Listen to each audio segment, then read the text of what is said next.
कि जिस ब्रिटेन ने भारत पर 200 वर्षों तक शासन किया,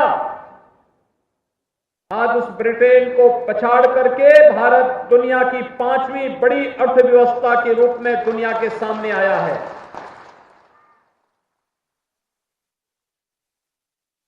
दुनिया के वे 20 बड़े देश जिनका दुनिया के 80% संसाधनों पर अधिकार है, G20 के नाम पर वे जाने जाते हैं और G20 के उन देशों का अगले 1 वर्ष तक अध्यक्षता प्रधानमंत्री मोदी जी के नेतृत्व में भारत करेगा। ये भारत की आजादी के अमृत महोत्सव में वैश्विक स्तर पर भारत की बढ़ती हुई प्रतिष्ठा का प्रमाण है।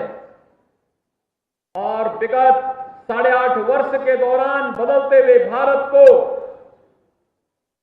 जीवन के प्रत्येक क्षेत्र में कार्य करने वाले नागरिकों के जीवन में हो रहे परिवर्तन को हम सबने नजदीक से अनुभव किया है। सबका साथ, सबका विकास केवल एक नारा नहीं, बल्कि भारत की एक हकीकत बनी है और व्यक्ति के जीवन में परिवर्तन का कारक बना है। एक एक योजना व्यक्ति के स्वावलंबन से लेकर के उसके सम्मान का प्रतीक बनी है। और आज इन्हीं सब बातों को लेकर के कि जो लोग जातिवाद के नाम पर, क्षेत्र, मत और मजहब के आधार पर सामाजिक ताने बाने को छिन्न भिन्न करते थे, देश और प्रदेश ने उन्हें दरकिनार करते हुए विकास को प्राथमिकता दी। प्रधानमंत्री मोदी जी के आह्वान पर देश के अंदर और प्रदेश के अंदर निरंतर परिवर्तन का वाहक बन करके डबल इंजन की सरकार दी। डबल इंजन की सरकार ने भी आपके सम्मान की रक्षा और आपकी सुरक्षा का बेहतर माहौल देने का कार्य किया है। और भाइयों बहनों, आज वही आह्वान करने के लिए मैं आपके बीच में आया हूं।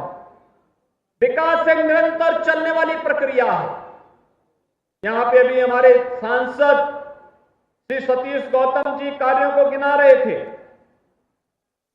उन्होंने अपने कार्यों की एक लंबी फेहरिस्त आपके सामने दी कि अलीगढ़ में राजा महेंद्र प्रताप सिंह जैसे महान स्वतंत्रता संग्राम सेनानी के नाम पर एक विश्वविद्यालय की स्थापना हो रही है।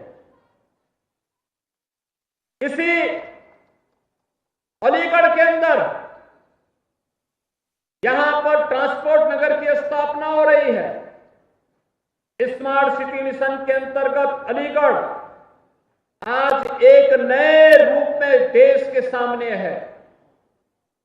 डिफेंस कॉरिडोर की स्थापना यहां पर की जा रही है, जिसके माध्यम से यहां के उद्यमियों को अपने हार्डवेयर के आइटम को वैश्विक स्तर पर पहुंचाने में मदद मिलेगी। और भाइयों बहनों, उन्हीं सब कार्यों के लिए आज एक बार फिर से मैं आपके बीच यहां पर आया हूं आपसे कहने के लिए। विगत 8 वर्ष में बदलते हुए भारत को, पिछले 5.5 वर्ष के अंदर बदलते हुए उत्तर प्रदेश को आपने देखा है। आज उत्तर प्रदेश की कानून व्यवस्था तो देश के लिए को नजीर बनी हुई है। और व्यक्ति जहां भी हम जाते हैं, लोग इस बात को कहते हैं कि आखिर उत्तर प्रदेश ने आज दंगा मुक्त प्रदेश बन करके देश के सामने और दुनिया के सामने एक नजीर प्रस्तुत की है। कहां 2012 से 17 के बीच में प्रदेश के अंदर दंगों का एक लंबी श्रृंखला खड़ी हुई थी। 700 से अधिक छोटे बड़े दंगे हुए थे। महीनों महीनों कर्फ्यू रहता था। लेकिन भाइयों बहनों, आज कर्फ्यू समाप्त। आज कर्फ्यू नहीं, दंगे नहीं, दंगाई नहीं। जिन दंगों को शासन का सरपरस्ती प्राप्त होती थी, वे दंगाई आज दंगा करना भूल गए। आज उनमें से बहुत सारे लोगों ने तो अपनी आजीविका के लिए अब ठेला लगाना प्रारंभ कर दिया और आसानी से अपनी आजीविका को आगे बढ़ा रहे हैं। अब अपराध से तौबा कर लिया, आगजनी से तौबा कर लिया।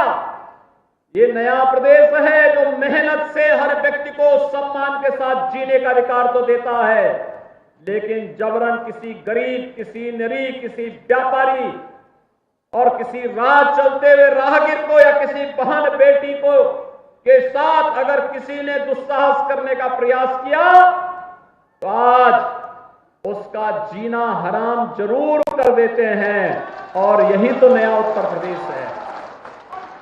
आज नए उत्तर प्रदेश में आस्था का सम्मान भी है, इंफ्रास्ट्रक्चर डेवलपमेंट के बड़े बड़े कार्य हो रहे हैं।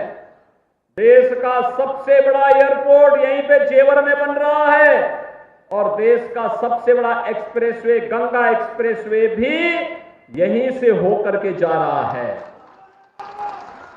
भाइयों बहनों, स्मार्ट सिटी मिशन के अंतर्गत याद करिए, इससे पहले हमारे नगरीय क्षेत्रों में स्वच्छता की क्या स्थिति होती थी? गंदगी होती थी, कूड़ा जगह जगह गिरा रहता था। कोई आता था, देख करके वहां बड़ा खराब संदेश लेकर जाता था। लेकिन पहले से काफी सुधार हुआ है। अगर पिछली बार अलीगढ़ में भारतीय जनता पार्टी का बोर्ड बना होता तो अलीगढ़ में भी भाइयों बहनों स्वच्छता की रैंकिंग में वैसे ही स्थान अलीगढ़ को भी प्राप्त होता जैसे गाजियाबाद को प्राप्त हो गया, लखनऊ को, वाराणसी को, गोरखपुर को प्राप्त हो गया, आगरा को प्राप्त हो गया। ऐसे ही रैंकिंग में हम भी अलीगढ़ को भी आगे बढ़ा सकते थे। कार्य हुआ, लेकिन उसके साथ एक टीम वर्क कार्य करती है। आज प्रदेश और केंद्र में एक विचारधारा की सरकार है तो योजनाओं को आसानी से लाने में मदद मिल जाती है। हमने योजनाओं में तो भेदभाव नहीं किया। कोरोना कालखंड आपके सामने उदाहरण है। कोई भी बीमार रहा होगा, फ्री टेस्ट सबका है। उसकी जाति, उसका मत, उसका मजहब, उसका क्षेत्र, उसका भाषा नहीं देखी गई। कोई व्यक्ति रहा हो, उस व्यक्ति को फ्री में उपचार की सुविधा दी गई, उसको फ्री में वैक्सीन दिया गया, फ्री में राशन की सुविधा दी गई और हर पात्र व्यक्ति को आवास की सुविधा भी उपलब्ध करवाने का कार्य किया। प्रधानमंत्री आवास योजना हो या मुख्यमंत्री आवास योजना, उज्ज्वला योजना के रसोई गैस के कनेक्शन हो या फिर घर में सौभाग्य योजना के अंतर्गत दी जाने वाले विद्युत के फ्री में कनेक्शन की सुविधा, आयुष्मान भारत का कार्ड हो या स्ट्रीट वेंडर को ब्याज फ्री लोन की सुविधा, पीएम स्वनिधि योजना के अंतर्गत, स्वामित्व योजना के अंतर्गत जहां पे घर है उस गांव में उस जमीन का मालिकाना अधिकार भी देने का कार्य कोई कर रहा है, जो डबल इंजन की सरकार कर रही है। और इसलिए भाइयों बहनों, मैं आज आप सभी प्रबुद्ध जनों से यही अपील करने के लिए आया हूं। आपने परिवर्तन की बाहर डबल इंजन की सरकार को देखा है और जब स्थानीय निकाय की संस्थाओं में भी डबल इंजन की सरकार से जुड़ी हुई ही स्थानीय सरकार आएगी भाइयों बहनों, तो ये परिवर्तन जनता की बुनियादी सुविधाओं को प्राप्त करने के लिए जाती है। खासतौर पर सड़क है, बिजली है, स्वच्छता का है, स्ट्रीट लाइट का है। आज आप देख रहे होंगे 2017 के पहले जितनी भी स्ट्रीट लाइट होती थी बेतरतीब हेलोजन लगे रहते थे, कभी चल रहा है कभी नहीं चल रहा है। आज आप जाइए किसी भी महानगर के अंदर, उत्तर प्रदेश के अंदर, पिछली सरकारों ने तो बिजली देनी बंद कर दी थी, इसलिए उनके लिए स्ट्रीट लाइट का कोई महत्व ही नहीं था। क्योंकि जब बिजली नहीं आएगी तो लाइट जलेगी कैसे? वे बिजली नहीं देते थे, लाइट जलती नहीं थी, इसलिए उनको पता ही नहीं था कि ये सब एक जैसी लाइट लग जाएगी तो इसका प्रभाव होगा। लेकिन भाइयों बहनों, आज आपने देखा होगा एलईडी स्ट्रीट लाइट एक जैसी कलर की, दुधिया कलर की आपको पूरे महानगर के अंदर